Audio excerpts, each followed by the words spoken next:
కిమ్ము గారు కూడా చాలా బాగా చేస్తారు. ఆయన ఎంటర్టైన్మెంట్ బాగా ఇస్తున్నారు. ఆయన నెగ్గుతారని నేనైతే అనుకుంటున్నాను. ఇప్పుడు ఆయుష్ తనుజాని టార్గెట్ చేసినట్టు అనిపిస్తుందా మీకు? ఎందుకు అలా టార్గెట్ చేస్తుంది? అంటే టాప్లో ఉన్నారనా అనుకుంటున్నాను. టార్గెట్ చేసి ఎవరికి లాభం ఎవరికి నష్టం?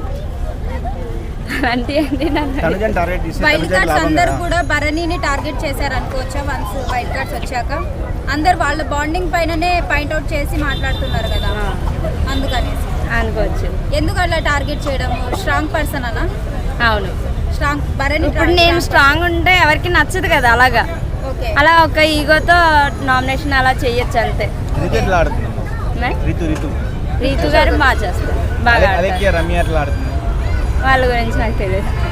నేను అంతగా బిగ్ బాస్లో నాకు నచ్చిన వాళ్ళ కోసం చూస్తాను, వాళ్ళ కోసమే ఓటింగ్ చేయడం అనేది జరుగుతుంది అన్నమాట. ఓకే, ఈసారి ఈ వీక్లో ఎవరు ఎలిమినేట్ అయ్యే అవకాశం ఉందా? అదే